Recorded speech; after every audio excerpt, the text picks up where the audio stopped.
Hey everyone, how's it going? It's Anthony Cosenza with the Orange and Black Insider. Merry Christmas, Happy Hanukkah, Happy Holidays, and an early Happy New Year to all of you who have been supporting this show and listening to this show, and we appreciate it. But we want to wish you a great holiday season, even though the Bengals aren't having a season up to snuff. Again, I am Anthony Cosenza for some of you who might be new to this show, and I'm joined by my co-host, Connor Howe. Connor, I know it's kind of a busy time of year, both in covering the team and trying to get the shopping and all that stuff done. Are you set for Christmas? Haven't started yet. Probably should. Oh boy. I mean, you only got a couple Yeah, days. You only got a couple days left, man. yeah. We'll figure it out. I'm good in the crunch time. Yeah, okay. Well, if you're good in crunch time, that might mean you should have been suiting up for the Bengals this week and really this season, because the Bengals, when it came to crunch time, they did not step up to the plate, to use another sports reference.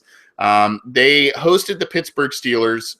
They had a 20-9 halftime lead, Connor, yet they let it slip away and let it slip away in a fashion that was just pretty unbelievable. They scored 0 points in the second half.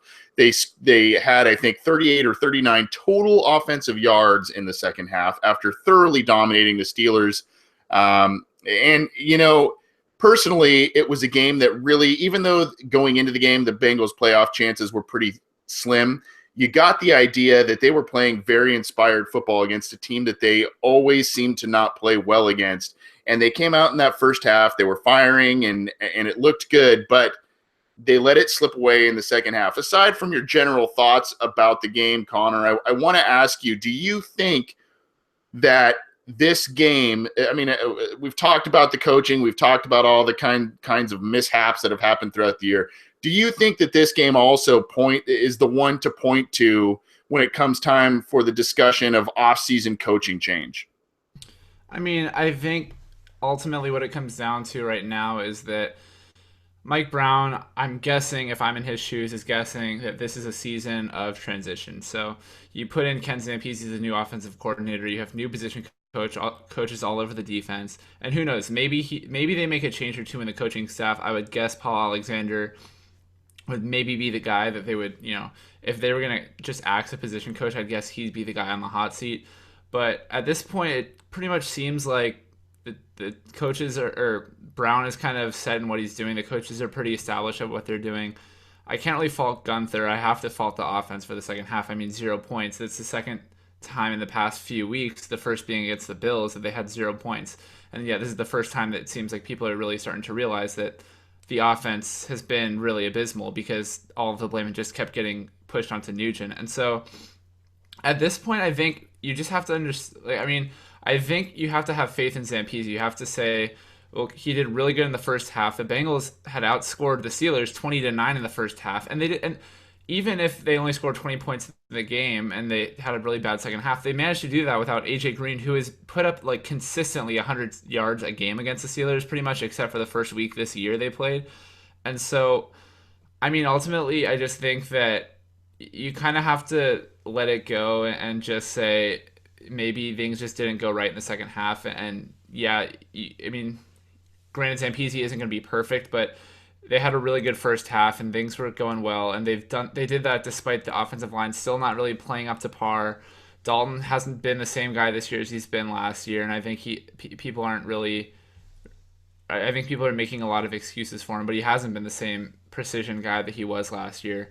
And maybe that has to do with Marvin Jones being gone, and maybe it doesn't. Maybe it's just Dalton taking a step back, which I personally think that might. It's not that he's taken a step back, but he's just last year he was masterful, and this year he's been very good. And so the drop off between those two is, and so I don't know. I think we've already talked about a lot of the coaching changes and potential and all that stuff. And I think if you're Mike Brown, you're kind of set where you're at right now, just hoping that this is an outlier season that you can bounce back. At least that's what I would guess, because ultimately, then if you get rid of everyone, which is a possibility, I think, but I don't think it's going to happen personally. I think that you would have to just tank everyone. And the thing is, despite the Bengals falling apart in this game, they still fought so hard in this game, way harder than they've been playing, aside from the fourth quarter in the playoff game in so long against the Steelers. I mean, they really haven't been that competitive against Pittsburgh. So I don't know. I think that there's pros and cons to it, but ultimately what it comes down to is that you really like the Mike Brown is resistant to change, and I just don't think he's going to do it. Well, yeah, and I'm not really talking about so much, who's going to go. I mean, it's good thoughts there, but I'm just saying, is this really an indictment on the coaching staff? And I do agree with you, even though I don't agree with the sentiment that the Bengals may or may not should or should not clean house. I do agree with you that Mike Brown is very sluggish to make any kind of splashy moves, whether it's a coaching hire or anything like that. So I don't foresee an overhaul of the coaching staff this year, and I think there's probably that attitude you mentioned, Connor, of the maybe this is just a blip on the radar, and it was bound to happen at some point. I don't know. I look at it and I say, yes, the effort was there in the second half, or excuse me, the first half, and then you come out in the second half, and you have to wonder what that halftime message was to the players, because you then saw, granted, some of them were very ticky-tack penalties against the Bengals, but there were some that were pretty bad penalties against the team. That Yeah, occurred. momentum really sucked. Yeah, that occurred, and which I think the Bengals only had one penalty in the first half of that game, and then you see just an absolute, basically, I don't know what you want to call it, a stubbornness to make any kinds of wrinkles in game plans. And the Bengals were doing pretty well on defense, holding the Steelers to this to field goals, and they did so in the second half for the most part as well. But you look at it and you go, okay, well, you're holding them to field goals, but you're not getting a pass rush, and you're doing a very soft zone defense. And as you went into the second half, the Steelers undoubtedly looked at that and said, look, this is what they're going to give us again, most likely in the second half, which they did. And the Steelers took advantage, and they moved the ball. They got points when they needed to and ended up coming back to win. On offense, the Bengals didn't do much differently. And granted, it was working well in the first half, kind of the Yeah. chain moving plays, hitting LaFell on slants, getting Tyler Boyd involved, and doing some other things. Yet in the second half, when they saw it wasn't working as well, they failed to get Tyler Eifert involved. They obviously didn't have an answer for AJ Green's absence, who I guess was pretty close to playing if you saw some of the pregame stuff. But Mhm. my point is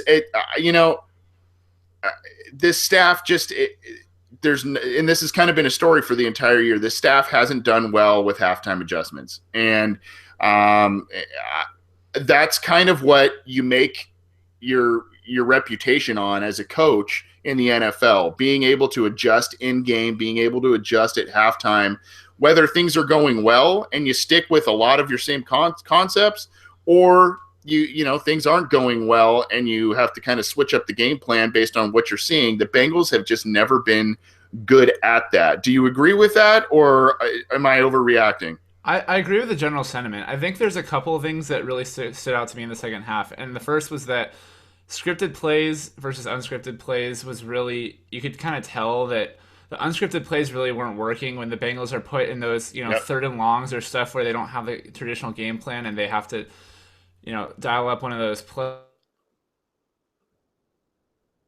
It just wasn't hitting for whatever reason. Ultimately, I think I think I hate to say it, but I really think that without AJ Green, the Bengals aren't the same team as they are with him, and it's pretty obvious to say. But they really, they I think Zampese did it like, yeah, like you said, it didn't really look like he tried to do that much to change the game plan, and maybe that's been the point when you say, okay, you know what, keeping Eifert around to block, not on every play, but more often than he probably normally would have done with AJ Green in the picture.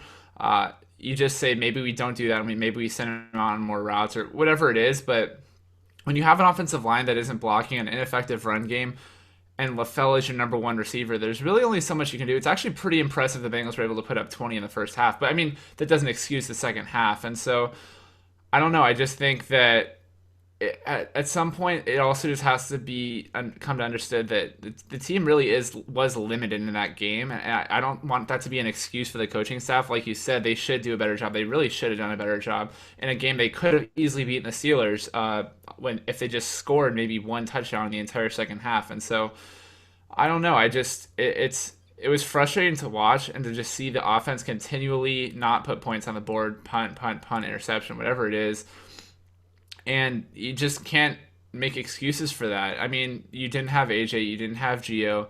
I know that like it hurts, especially because those two guys were the top two pass catchers for the entire team besides LaFell and I mean, well, they were two of the top four. Then I'll say pass catchers on the roster entering the season, and they would still be up there today. And so it's definitely hard to adjust to losing a player as versatile as Bernard and a receiver as talented as Green. But the Bengals were in the game in the first half, and you can't just say, "Well, the second half." I mean, it's okay. They fell off. Obviously, something has to change, and I think that just kind of shows that Zampese's still young. He really doesn't have that much experience in calling games and game planning and adjusting in the middle of a game, and hopefully that's taught him a couple of things, because I don't think the Bengals just promoted him to keep him around for a year. I really don't think they're that kind of team, and so I don't know. Hopefully that now that he has that experience with short-handed like that, that he'll in the future, let's say when you have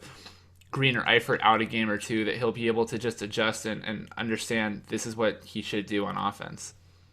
Yeah, you don't want to pull out the old hook for the guy 1 year in, but at the same time, when you see such a massive drop off in from one season to the next based on a coordinator change, that's Definitely something. it's frustrating. Yeah, it's hard not to point at the guy, but you're right. There are some personnel losses that were there against Pittsburgh. The Bengals lost to the Steelers 24-20, and not only is losing to the Steelers bad enough, they did so at home, and the loss sealed their fate as them not going to the Bengals are not going to the postseason for the first time since 2010 this year, and they are officially looking to 2017, which is kind of a bitter pill to swallow at this point. After you kind of hoped the Bengals would have a nice redemption after how the season ended yet again to the Steelers in the wild card game, yet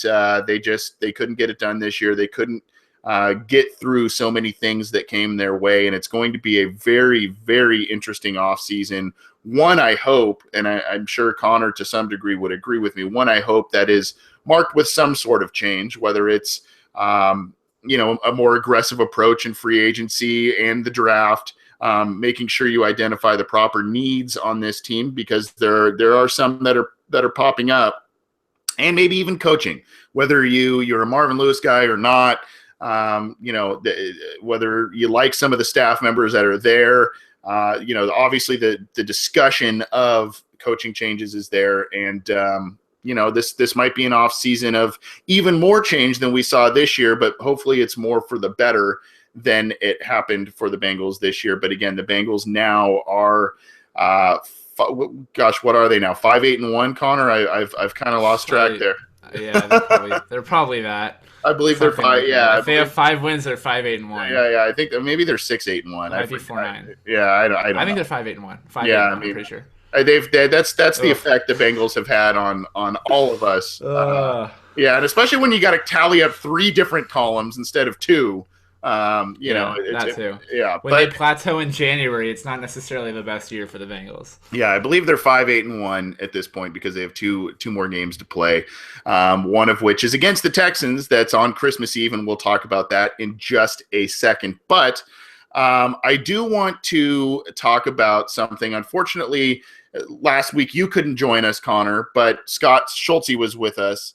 Now this week Scott's not with us. He might join us later in the program. He's got some personal things going on, but he might join us later in the program. You're with us this week, but Scott put up an interesting post about trade value with AJ McCarron, and you look at the deal with, Brock Osweiler stepping in, and he is now being benched for Tom Savage in Houston after Houston paid him a ton of money to be their quarterback. I guess there's kind of a two pronged approach, and I don't know if you read Scott's column, uh, Connor. If you or any of the people listening haven't, please do so. It is very good, as are all of his columns. But he kind of Yeah, he's good. chronicles a lot of stuff about the background of Osweiler. Then you look at some of these teams that have taken these big gambles on guys like Kevin Kolb and who have just not worked out. This year, I would think that the trade value for McCarron, this 2016, because he actually played games last year and won a couple of games and did okay in the playoff game, had the Bengals in position to win that game. One would think that his value this year, especially with a weak quarterback class, would have been the highest that it has been. And though there's been no real documented news of teams ringing the Bengals phone off the hook for McCarron, it's undoubtedly correct that they probably got some sort of calls gauging interest of trade for McCarron at some point this offseason and this season. I guess there's a couple of questions here, Connor. Number one, if you look in your rearview mirror here, did the Bengals now, especially because hindsight being what it is, they're now looking to rebuild a little bit in 2017.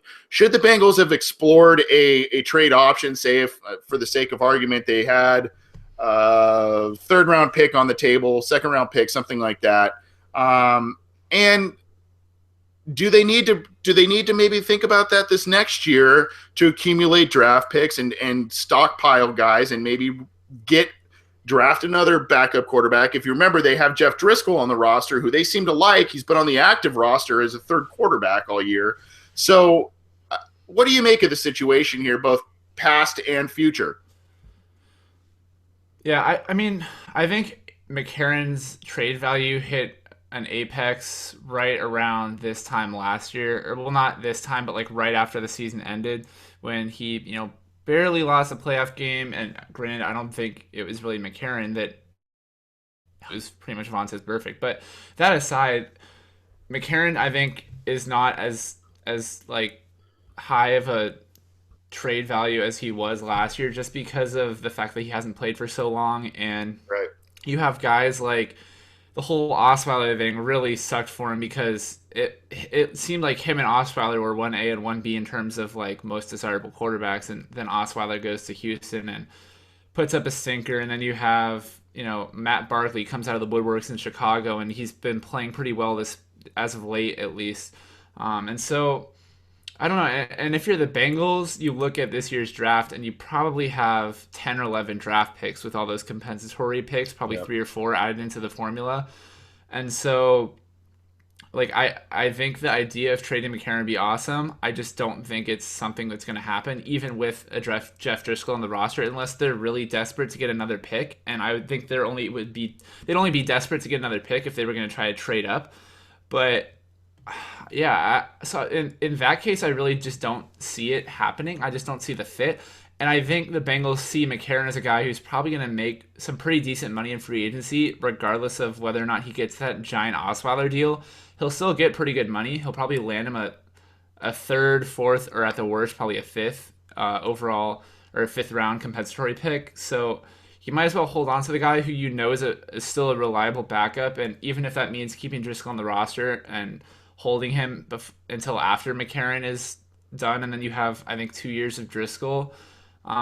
It's not the worst formula in the entire world. I mean, you have three quarterbacks on the roster, which isn't obviously ideal, but you have 2 years or next year of McCarron, and then 2 years after that with Driscoll, and you're kind of set at the position. And then if I don't know, the Bengals can kind of gauge where they want to go from there. But I think last year was probably the time if they were going to. I think that hindsight being 2020, I think if they knew Dalton was going to stay healthy through this whole year, and or they knew the Bengals would struggle this year, I think they might have been more Yeah. willing to pull the trigger. But you really can't envision that stuff, especially when Dalton just got hurt on that fluke injury. And so I don't know. I'm at peace with where they are. It kind of sucks that you have a quarterback who is pretty much a trade chip just waiting to be used as your backup. Who I just wrote in Q&A is going to go up in a couple of days that McCarron's a better trade chip than both quarterbacks on the Texans roster, which is weird to think about, but it's true because Osweiler has that massive deal and Tom Savage is still, just a guy at this point, and McCarron's won some games. And so it's weird that you have a quarterback who's the backup who probably you don't want to see take the field, who has more value than a lot of starting quarterbacks in the NFL at this point. I mean, Jay Cutler, whoever starts for the Jets, the Texans, the Browns, he could start for a lot of different teams, or at least in theory, unless he puts an Osweiler and just goes somewhere and, wets the bed. But it's interesting, but I think that with so many draft picks, I just don't think it's going to happen. Going to the Browns would be interesting on a number of different It'd be levels. fun. Yeah, It'd be weird, but it'd be very interesting on a number of different levels. McCarron was pegged by ESPN as the number two NFL quarterbacks who could change teams in 2017 and do so in a positive way. Obviously, national media being what it is, they want to ride the Patriots bandwagon. So Jimmy Garoppolo topped the list. AJ McCarron, no Romo, no. Well, I mean, I don't have the whole list. I do know that Jimmy Garoppolo is number one, and McCarron's number two. He is signed all the way through next year, and the writer who talked about this possibility says the Bengals typically are not wheelers and dealers. McCarron played well enough in limited exposure to make a positive impression. McCarron has completed 102 of 160 passes, which is 64%. That's pretty accurate. 7 touchdowns, 3 interceptions. Anonymous personnel director said, I think he will stay there, meaning Cincinnati. They're not a big trade team. I think they like him, and someone would have to blow their socks off with a big pick. Obviously, that was kind of the whole deal with the Carson Palmer thing, where Mike Brown. Yeah, it kind of have to be like a Bradford thing when Bridgewater got hurt, and then Bridgewater. I don't know why I said Bradwater. Bridgewater just his trade value just skyrocketed, and it was a good fit for him, but. I think it would take a starting quarterback getting hurt in training camp or later for that to really be an option for him. Yeah, or a team missing out on a quarterback should they have wanted one in the draft. And fair. This again is not a great draft for quarterbacks by things I've been hearing. So there could be a team out there that not a lot come to mind. Maybe New Orleans is a team that wants to groom a guy behind Drew Brees once he finally retires. You mentioned Cleveland, who is on their never-ending search for a quarterback. I don't think the Bengals would probably want to send a guy within the division. Arizona might be a team that they want. They want to groom someone. Yeah, I mean, so there are a number of teams that could come calling. It would just probably take something pretty big for the Bengals to move on this. My thing is this: is you're kind of playing with house money with McCarron here because. You spent a 5th-round pick. He fell farther than a lot of people thought. I mean, he wasn't thought of as a great NFL prospect when he's coming out of college, but a lot of people thought he'd maybe be in that 3rd or 4th round range, maybe be a backup, some not so good team grooms, and maybe he gets a start like we've seen from the Browns and the Bears and teams like that. He fell to the 5th round, and if a team comes calling with a 2nd-round pick, a 3rd-round pick, you've got a guy like Driscoll that apparently the Bengals like on the roster. Andy Dalton is relatively durable despite what happened to him last year. I don't know. I think you're kind of playing with house money there. And if you really trust your draft and develop strategy, which the Bengals apparently do, maybe Driscoll's a guy that they think could be a good backup. Maybe they draft another that they could keep on the practice squad. And I don't know. I kind of feel like, if the price is right, the Bengals should definitely. Oh, definitely. Yeah, I just don't think the price. I mean, I don't know. I would if I'm them, I move if they get a good offer. Yeah. Well, we'll see. Again, the Bengals shock us sometimes. There was a string of years in the late 2000s and early 2010s where they had a handful of years in a row where they made a lot of trades, be it for Kelly Jennings and Taylor Mays and Brian Leonard and all these guys. And other times they kind of sit on their hands and don't really do much. So we'll see. We'll see if the Bengals end up moving McCarron. It does hurt them a little bit that he's only got a year left on his rookie deal, but he's got a little bit more of an interesting resume than some of the other guys out there. What do you think, Bengals fans? You can get in touch with us in a number of different ways. You can contact the show via email, theobinsider@gmail.com, or you can follow us on Twitter at BengalsOBI. You can download the show on iTunes. You can download our content also by subscribing to our YouTube and SoundCloud channels. And as always, our content is on Cincy Jungle, part of the SB Nation Network. Myself, Connor, and Scott, the hosts of this show, all also provide written content for Cincy Jungle. So please check that out. Comment on the show, rate the show. We appreciate the feedback. We appreciate the live viewers that we have every week, and we want to encourage interaction there as well. Connor, where can they follow you on Twitter? You follow me at How NFL. It's HOWE NFL. Yep, and Connor provides a lot of good stuff, and one of which you should check out is that interesting clip of David DeCastro and Vontaze Burfict this week. It is a bit damning, but it's also a little, you don't see exactly what happened. So it's an interesting one. So if you're not following Connor yet, go check it out and check out that video clip in particular. It's pretty unique. And it kind of lets Steelers fans. My whole thing was like by precedent, like the Burfict clip was a little shady. You couldn't see his leg. You kind of knew it was going to happen, but you didn't see it. I mean, DeCastro is kind of the same thing, and so if you're gonna fine him $75,000 for that, and you don't have the definitive evidence, do the same thing with DeCastro, or at least give him a $20,000 or $30,000 fine. Just do that. I mean, right. Be consistent somewhat. Yeah, and those two have been going at it since all of last year, and into both of them are. Yeah. They like to get after it, to put it lightly. We're gonna do a couple more segments before we bid you adieu before the Christmas holiday, and one of them is obviously, speaking of Christmas, the Bengals playing the Texans on Christmas Eve.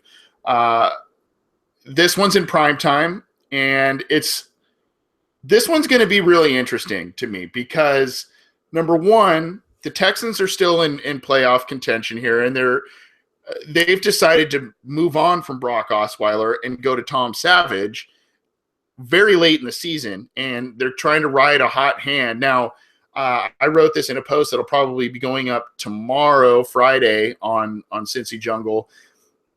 When you look at it, Savage had a great day against the Jaguars defense, and you sit here and you go, Jaguars, they haven't, they've been pretty terrible this year. Well, the Jaguars actually have the number 4 passing defense in the NFL. Yeah, that's insane. So I saw that too. Yeah, so you can't sit here and go, okay, well, Savage was just beating up on garbage players. He actually was doing some good things against a pretty good Jaguars defense. Now, he didn't throw a touchdown, he didn't run for a touchdown, but he kind of managed the game, didn't turn the ball over, and let the rest of his team do its thing to get a 1-point win. Now you look at it, Savage is in charge of leading the Texans to a potential playoff berth. The Bengals don't really have much else to play for except for pride and finding out what they have in their team for the future. I'm not quite – you have A.J. Green coming back this week, which is another storyline. At least he says he's coming back from that hamstring injury after missing a very critical month on the Bengals schedule. Yeah. I don't know what to expect out of this one, Connor. I mean, is it kind of just expect the unexpected? Are the Bengals going to play loose and because they don't really have much to stress about anymore? Or I don't know what to expect out of this game. It's Bengals-Texans, which is the scariest game on the schedule for me every single year because it's the whole TJ Yates thing. Like Yates has beaten the Bengals. Yeah, this one and the Bills now. For me. This one, the Texans and the Bills for me. Those are the two. Every time I see those two games on the schedule, I'm like, oh gosh, come on. Yeah, Yates of hell. So I don't know. I mean, that's always scary for me. But and even it's now scarier because the Texans have been. I don't know. They lose J.J. Watt, and they're the exact same team without him as they were with him. They have a really good defense who can just take over a game and make that play despite having a quarterback that puts them on the field for like seemingly the entire game every single week. DeAndre Hopkins has been having a bad year, and then they put in Savage. I'm pretty sure he had a decent game last week. I don't know. I think, and I mean, even it's eerily similar to last year because last year I'm pretty sure Arian Foster was their starter, and Foster was out for that game, and they had Alfred Bluen as their starter. Lamar Miller, as of today, being Thursday, hasn't practiced this week. He might miss it. I think if Miller misses it, it's really the balls in Bengals court, and they have to win this game. Just because the Bengals always lose to the Texans. The only time they've beaten the Texans since Andy Dalton entered the NFL was when Ryan Mallett was their starter in like 2014. I think 2014, and he was like that was a weird game, which I didn't even watch. That was like one of the only games I haven't. He got knocked watched, out of that game, I think. Really? I think Mallett did. Yeah. Yeah, that was. I don't know. It's one of those games where you look at the teams on paper, and it's a team. The Bengals are still one of those teams you look at paper and you think, how does this team have 5 wins this year? Yeah. Like the ball really just hasn't bounced their way this year, and that's just the way things have been. And the Texans are the complete inverse of the Bengals. They're not a good team. They have a bad quarterback. Their running back is. I'd put Lamar Miller probably the same level as Jeremy Hill when Jeremy Hill has a line. DeAndre Hopkins is at the very best the same level as AJ, but I'd say a little bit below.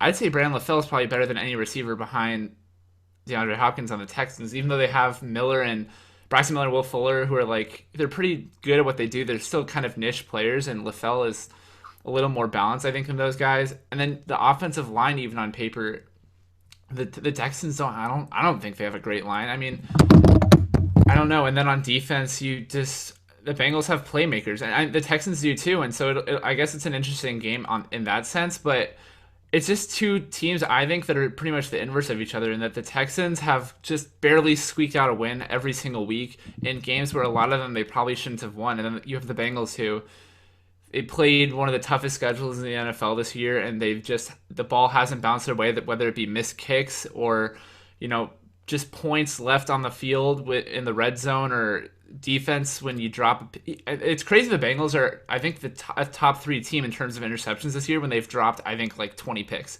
So it's weird in that sense. And the Texans games to me are always just weird. Like you said, it's really hard to make out this week, but just in general for me, because TJ Yates has a better winning percentage against the Bengals than Andy Dalton has against the Texans. And he's not even on the roster, but it's just like the Texans are just one of those teams that seems to have the Bengals number. And so for me, I just think it'd be huge because so many players on the Bengals were around in 2011, 2012, and those playoff losses, I mean, even though you have a rookie sophomore quarterback in Dalton and just a young team, it's still just, it has to suck to lose in the playoffs 2 years in a row to the same team in pretty much the same type of game. I mean, so I don't know. And the game last year, the Bengals just really played terrible. Eifert dropped like 3 or 4 passes. Green dropped that pass, or Dalton overthrew Green, or either Dalton overthrew him or Green dropped it late in the game that could have won the game. And the corners held DeAndre Hopkins to pretty much just like one play, which was that touchdown grab, which was great coverage by Adam Jones and just a perfect catch by Hopkins. It was just one of those snooze fests, and the Texans barely won. And that's what's scary about this week for me, is that the Texans just win those games this year, and the Bengals have lost those games. But I don't know. Maybe this is just the week, and I would just love to see the team put up some fight. I know fans want the high draft pick, and they want the Bengals to lose, whatever. Every Bengal fan on earth would be lying if they said they wanted the team to lose at halftime last game. And to see them beat a team that has just had their number, it would just feel great for me. I mean, and that's just for me, I guess, but it'd be fun. There's a couple of things you brought up, Connor, that really kind of resonated with me there. I meant to, when we talked about the Steelers game, I meant to talk about the bounces not going the Bengals' way, and I'm not going to go way back, but I mean, you look at Alex Erickson getting tripped up by a shoelace that led to 3 points instead of a touchdown on the kick return. You mentioned the dropped interceptions that not only happened last week, but really throughout the entire season. Those are things that just have not gone the Bengals' way. And sometimes you have to be lucky, and sometimes you have to create your own luck. And in doing that, sometimes that comes down to coaching. And you mentioned that if you went man for man on the Texans roster and the Bengals roster, I would venture to guess that most people would say the Bengals have a more talented roster, and even with some of the injuries and things like that. But I, Bill O'Brien, for all of his salty language and whatever else that comes with him, he's put together improbable playoff seasons with the Texans with borderline not very good quarterbacks, and somehow they get it done. Now, in this game, you talked about the defense and J.J. Watt being out on IR, and what's amazing to me, I believe I looked this up, the Texans have the number one overall defense, I believe, and the number two passing defense in the NFL. And that is with J.J. Watt being on IR, and that is also with Jonathan Joseph, one of their best defensive players and former Bengal over the past handful of years, having 0 interceptions this year. So they are getting it done, and they are getting it done in a variety of different ways. One way they aren't getting it done, though, Connor, and it's kind of showing in the Watt absence, is they are like dead last in the league in sacking the quarterback. And when they're not getting those 12, 15, 20 sack seasons from J.J. Watt that they always get, there aren't so many players that are getting consistent pressure on the quarterback.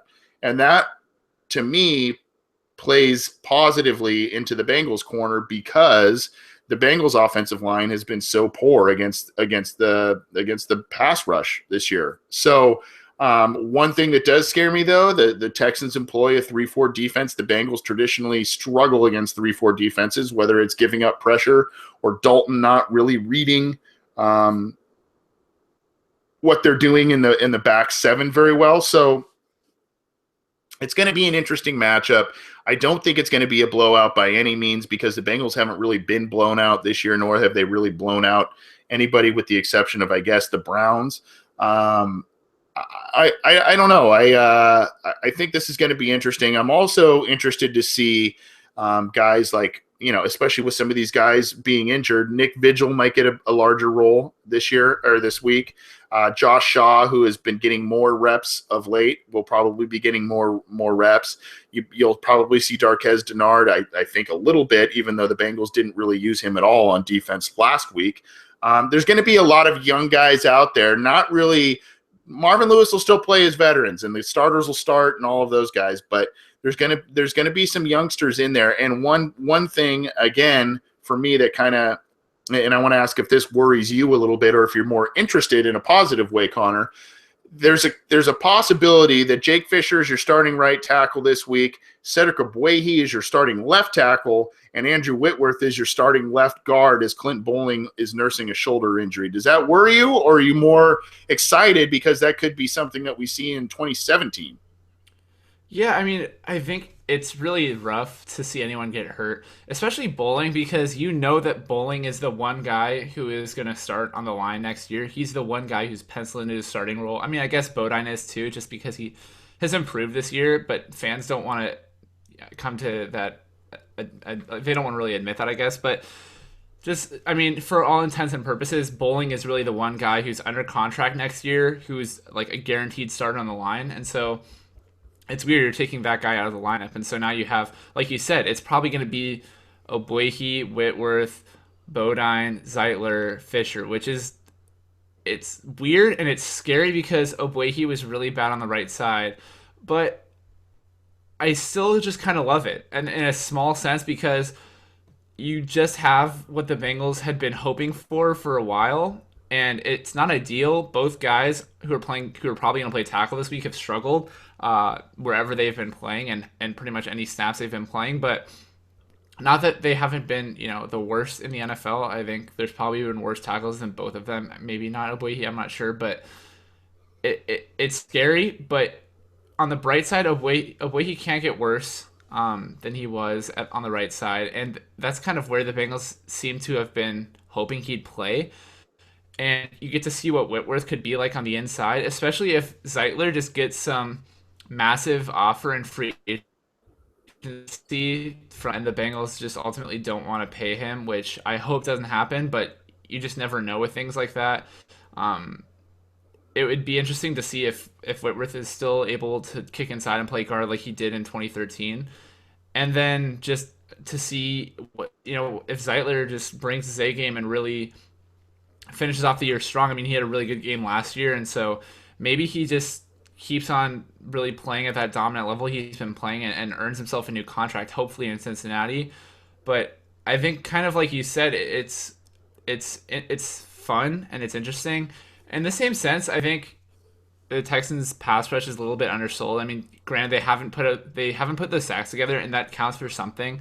But they still have three pretty good guys in Jadeveon Clowney, Whitney Merciless, and Bernardrick McKinney. I think McKinney plays inside linebacker. I could be wrong, but Clowney's been having a really good year. I think he just made the Pro Bowl, and granted, the Pro Bowl is a popularity contest, but he's been playing really well.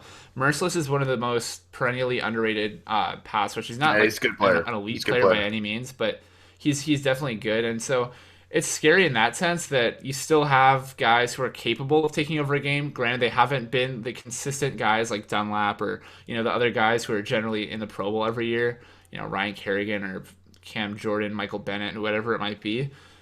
But it'll be interesting, I think, to say the least. And it's a game that really doesn't have that many implications. And so you figure this is like your really one opportunity to do it. And so it's exciting that you get to see that, I guess. And you hope it works out for the best. I mean, it just makes things complicated. I mean, where ultimately, if Obuehi plays well, and that's the thing, is the Bengals are probably going to hope Obuehi starts for them no matter what next year, along with Jake Fisher. And so then you have to, I think we've had this discussion before, but then you have to decide, all right, between Zeitler and Whitworth, unless one of them is willing to play backup, which Zeitler will not, and Whitworth is still like a really good. People are underselling how good he is. Granted, I've been pretty big on saying that he's not the same player he once was. I don't think he is, but he's still one of the best, if not an elite player at his position. And so it's weird. The Bengals are in a conundrum in the sense that their best players are the guys that are leaving the team or could leave the team, whereas their guys who they hope can improve are the guys that are starting for them, which is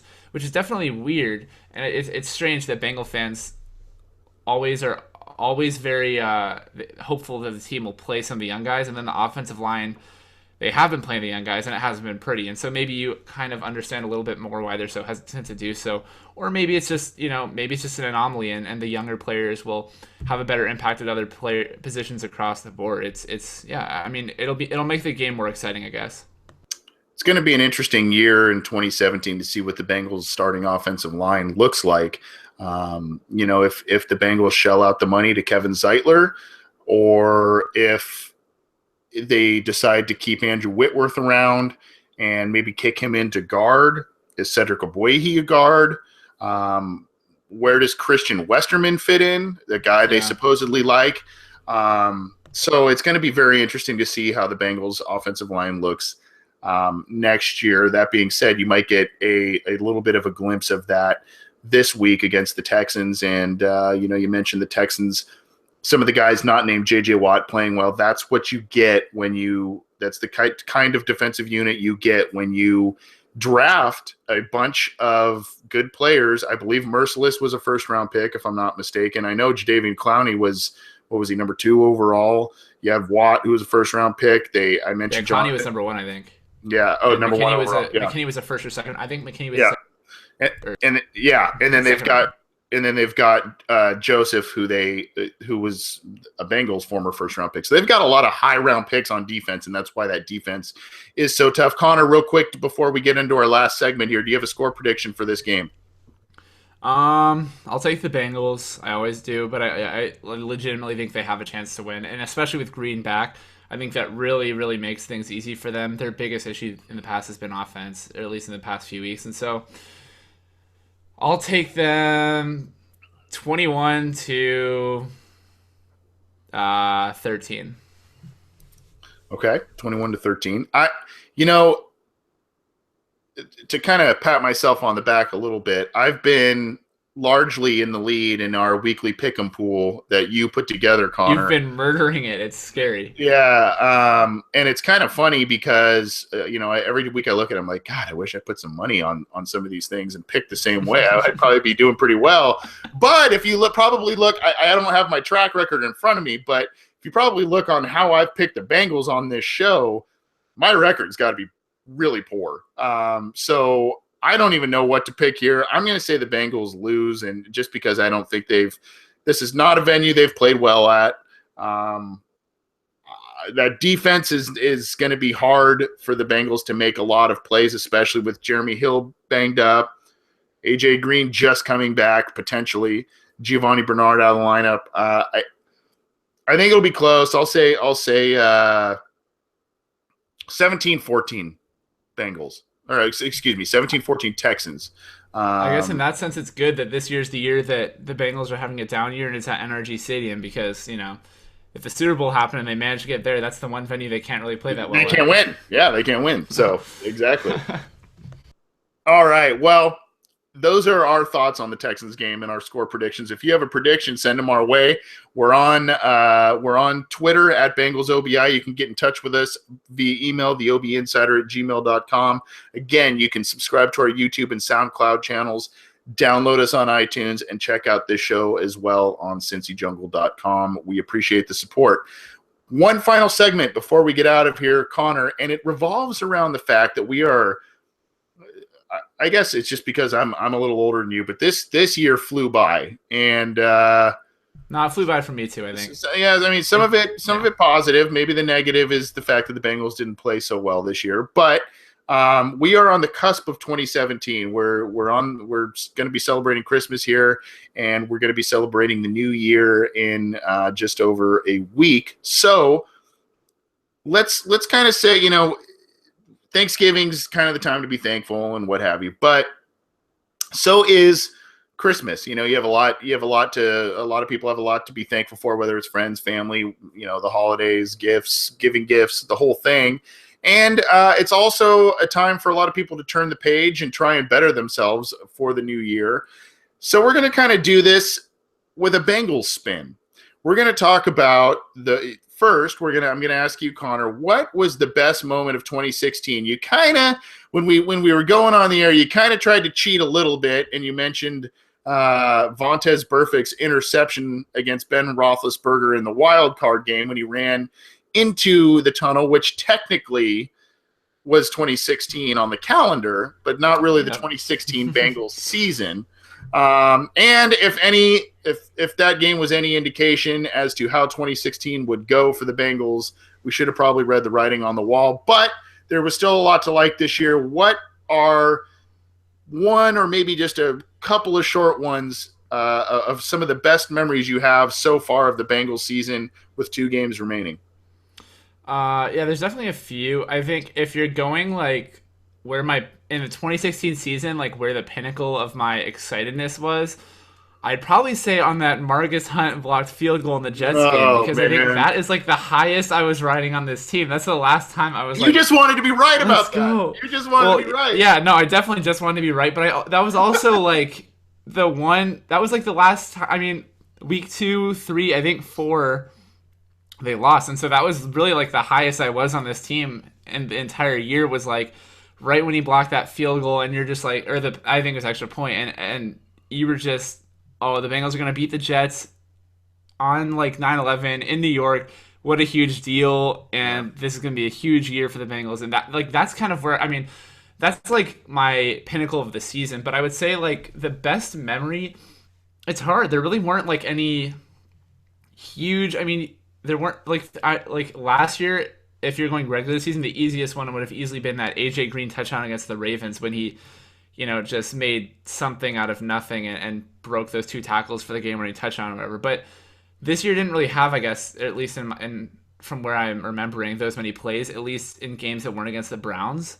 I know that they had a huge game against the Dolphins as well, but I think for me, probably my favorite memory was that again in the first game against the Steelers, I was really like, I don't know, I've always been kind of hoping that I always kind of root for the guys that all the other people seem to root against. I've always just wanted to give those guys a chance, and Drake Kirkpatrick was really one of them. And that Steelers game, when they played them for the first time, I believe he got targeted 3 times, and he had 2 pass deflections and an interception. And that was really the point where I'd been really saying, I think Dre's in for a big year. I hope he's, and granted, I've been wrong on a lot of things. I thought George Iloka was going to become a top 10 safety this year. That didn't pan out. I thought Jeremy Hill was going to have a good year. That didn't really pan out. So a lot of things didn't really pan out a ton, but that one Dre moment, it wasn't really as much about me being right, but it was just seeing the young guy, the former first round pick who everyone was calling a bust, have that huge game, and that was really like just the pinnacle of a season, but it was also just the highlight of a year that's been really, really underrated by a guy who's transformed into the best player in the Bengals secondary, which is kind of amazing to think about considering last year he was probably the worst player in the Bengals secondary, at least if you're thinking starters. So it was. I mean, that was a huge day for him, and it was fun to watch. Yeah, Drake Kirkpatrick has, he's not an all world corner. He's probably never going to be a Pro Bowl corner. Maybe a little more time will get him as such, or if the Bengals end up, kind of sporting that swarming defense that we've seen from Seattle and even their own units in the past. But he does have 3 interceptions this year, which ties a career high with 2 other seasons, and Yeah. 8 pass deflections. Some of them huge, like the one against the Jets too on Brandon Marshall. That play was, I Yep. still remember that one vividly too. Yep. Last year he had far more tackles, 70 tackles, but he didn't have any and double the pass deflections, 16, but he didn't have any interceptions, which kind of caused a lot of fans to sour on him this year. But the Bengals And gave he him got another targeted chance. so much last year too. Yep. He got targeted. I think Marcus Peters was the only corner in the league who got targeted to him more than him last year. Yep. So he's stepped up a bit this year. It's going to be interesting to see what the Bengals do with him because he's going to be an impending free agent next season. So will the Bengals pony up the dough there? Will Dre want to stay? He seems to like Cincinnati from sights and sounds that we've seen from him. But it's going to depend on his contract status there. But that's another conversation for another time. Best of 2016. I guess I've got 2 things. One of which might sound actually both might sound a little weird because they were both Bengals losses. But I went to many of you know I went to the game in week 3, the home opener against Denver, and it was my first time out there in probably 10 or 11 years, and it was very, very cool going just doing. I write a bunch of stuff on Cincy Jungle. I do this podcast. I've done other podcasts. I've covered the team. I've kind of been a longtime fan, but I've also covered the team and tried to be a little bit non-biased as possible. And I kind of got to wear my full-blown fan cap that weekend. And even though the Bengals lost, we had great seats. The weather was incredible. The Bengals started off hot in that game, and it was a really cool experience. Met a lot of cool people around the town. Kind of went to a bunch of different shops, and from being from Southern California, for me, it was just a very cool experience, and one I hope to repeat in the near future as well. So that was just one as a personal thing. I also really liked, believe it or not, I really, really enjoyed for the first time in a while this year the first half of last week's game against the Steelers. The Yeah, Bengals were. Go ahead. gonna say that one too. Yeah, the No, Bengals. I was just gonna say that was huge. Yeah, the Bengals were absolutely taking it to the Steelers, and they were doing it in a way that was very Pittsburgh-esque. And they were getting the first downs they needed and frustrating the Steelers defense. They were running the ball pretty well. I mean, they weren't absolutely gouging them for 20, 30, 40-yard runs, but Rex Burkhead and Jeremy Hill were making plays. They were holding them to field goals on defense. They got a huge special teams return. When you have a big special teams return, you're holding the opposing offense to field goals, and you're scoring touchdowns and or field goals, and you have an 11-point lead at halftime. That's a game you should win. That's kind of the bottom line there. But it didn't end up that way. However, watching that first half and seeing the inspired play, you can say what you want now that the Bengals lost about Jeremy Hill and his antics with the terrible towel.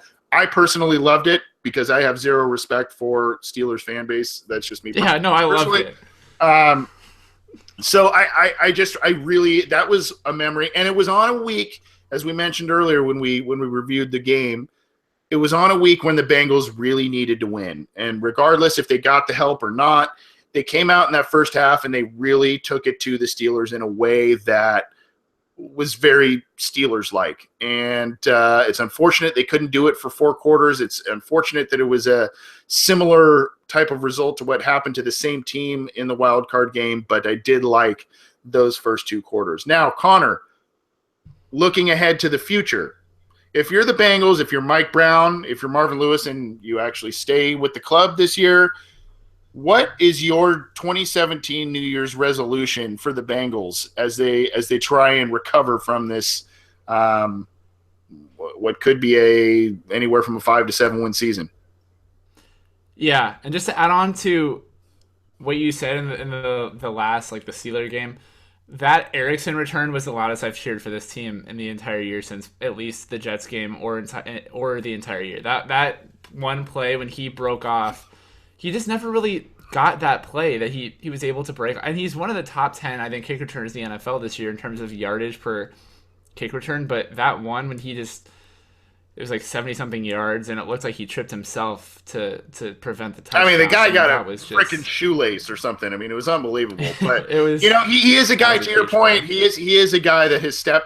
He started off the year very poorly, and he was a guy that a lot of And people he were like, improved a "What? lot. Yep, yep." That's what I was going to say. He has been a steadily improving player over the last handful of weeks. But go ahead.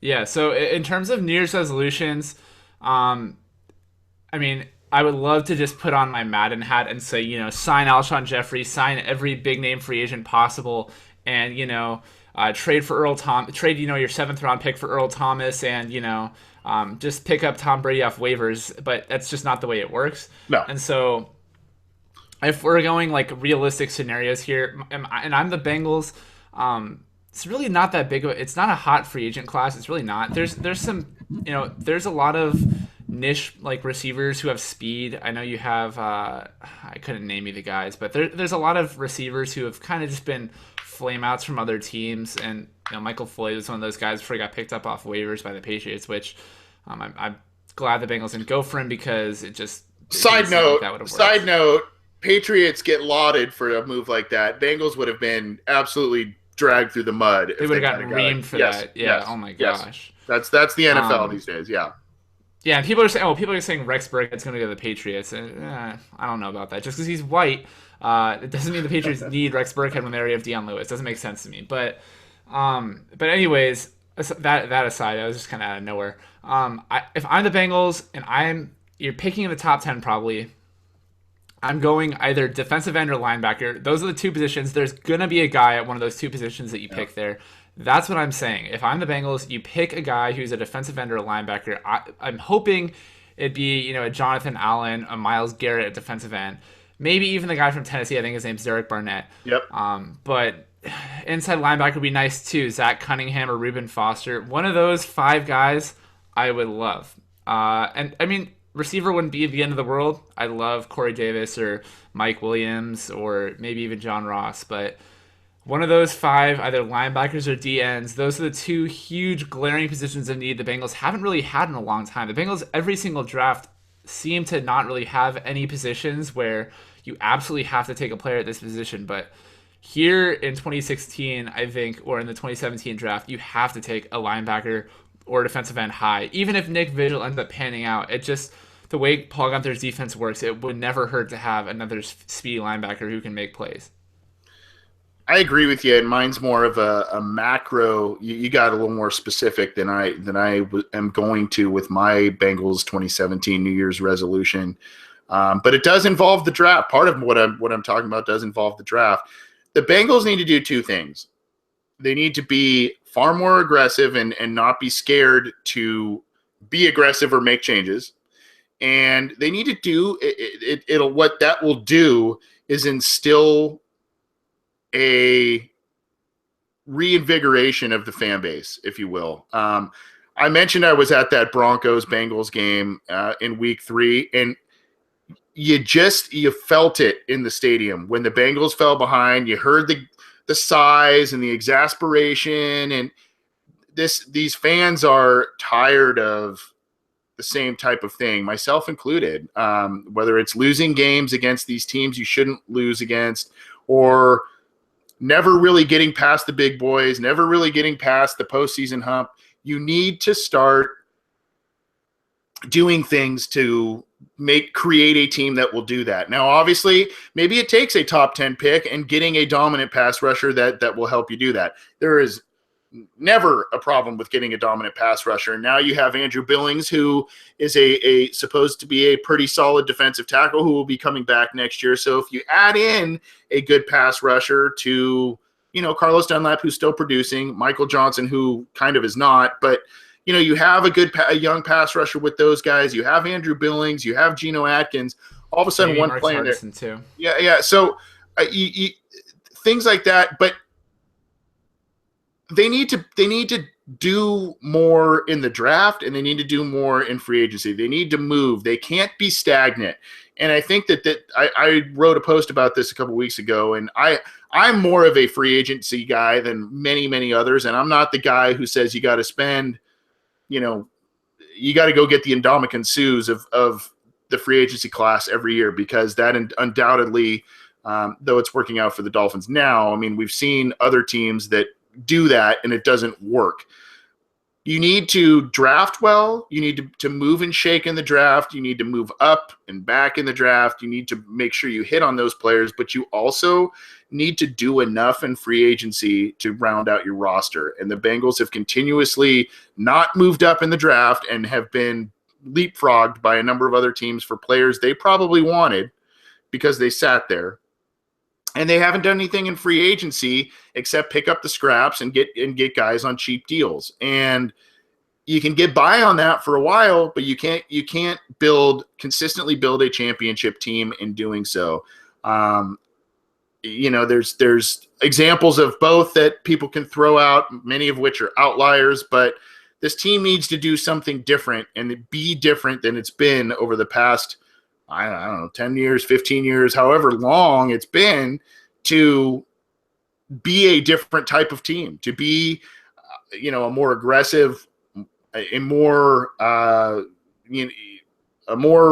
threatening type of team to the rest of the NFL. And I think you're on the right track, Connor. I am in the boat of, I do want a wide receiver high for the Bengals, especially a speedy one in next year's draft. But I think if you have Geno Atkins, Carlos Dunlap, Vontaze Burfict, and a number of other guys there, I think if you just stack the defense and you continue to hope that Andy Dalton and AJ Green stay healthy, I think good things will come. I also think the offensive line probably needs some depth, maybe even a starter or two.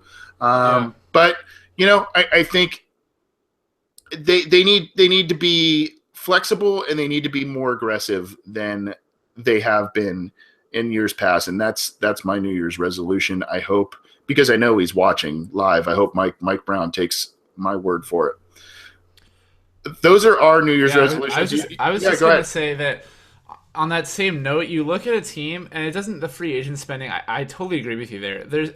It's just a matter of, you have to find the guys that are just not getting paid as much as the other guys who are making plays. You look at the Chargers, and rewind the tape, because I was saying this in the offseason, if people don't want to believe me, but and it's easy to say hindsight's 2020, but they picked up Travis Benjamin, Casey Hayward, and Brandon Mebane. And Benjamin hasn't really been the greatest for them. He fumbled a few plays that were huge on a kick return. He got beat out by Tyrell Williams as the team's number one receiver when Keenan Allen got hurt.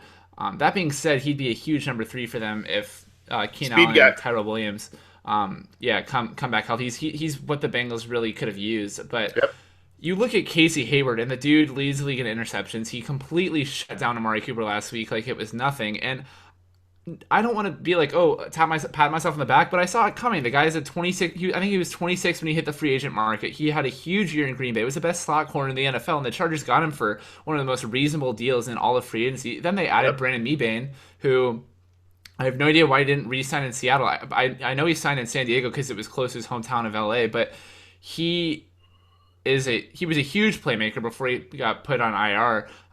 Made a ton of plays in the run game, and that was a really big part, along with Joey Bosa and Melvin Ingram developing, that helped the Chargers turn into one of the best run defenses in the NFL this year. And so if you're the Bengals, you look at free agency, and there's some guys. I mean, especially with playing between Geno Atkins and Carlos Dunlap, if they don't think Billings is ready yet, you have a guy like Dontari Poe at defensive tackle who, maybe he gets iced out in Kansas City because they have a lot of defensive tackle talent, or even a Nick Fairley who fans have wanted to see in orange and black for so long. And there's just guys down the list.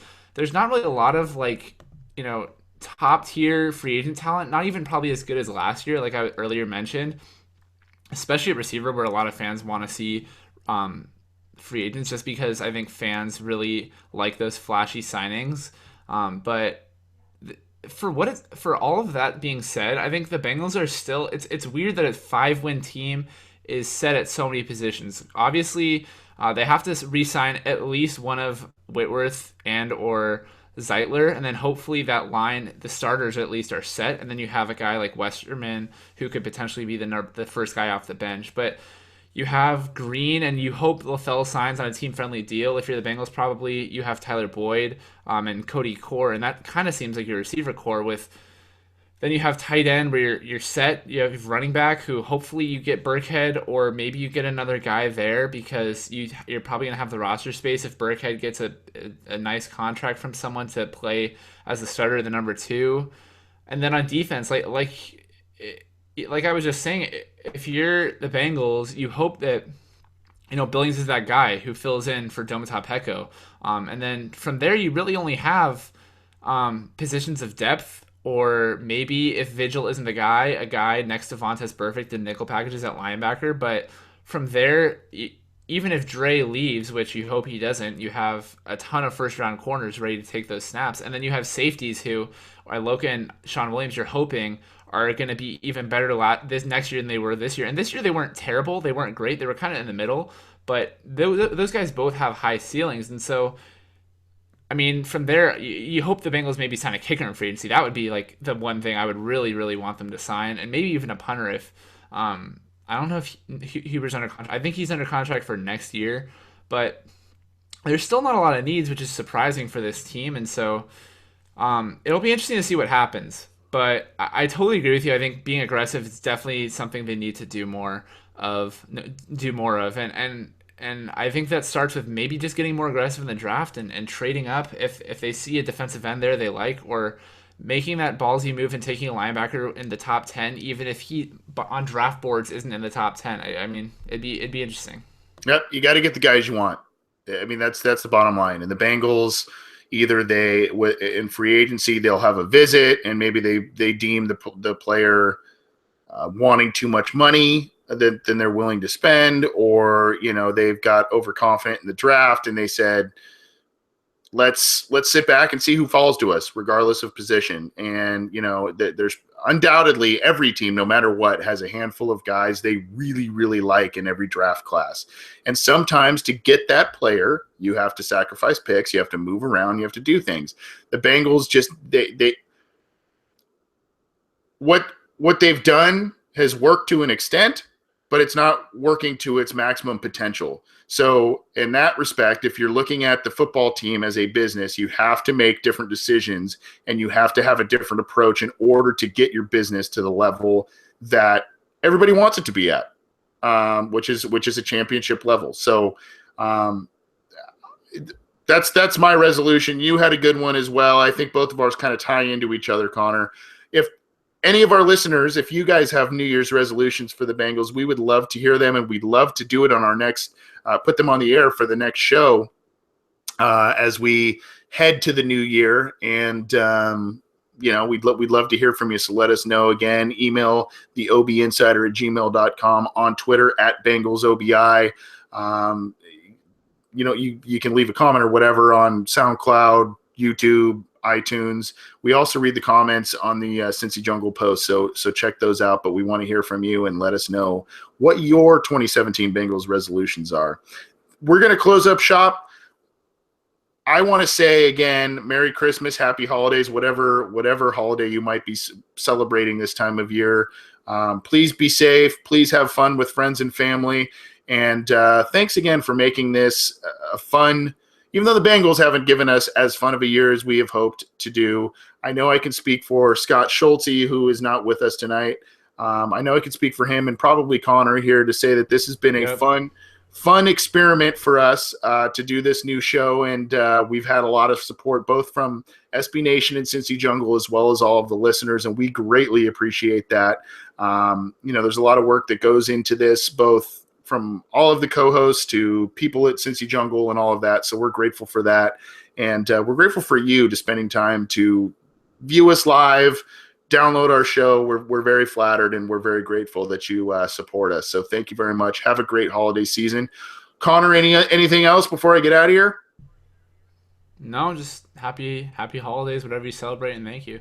Yeah, appreciate it. And thanks for being here, Connor. I know this time of year can be a little hectic with scheduling and all of that. So I appreciate you making time. And let's let's hope for a more prosperous 2017 for everybody, but also for the Bengals. Who Day, folks, and we'll talk to you soon.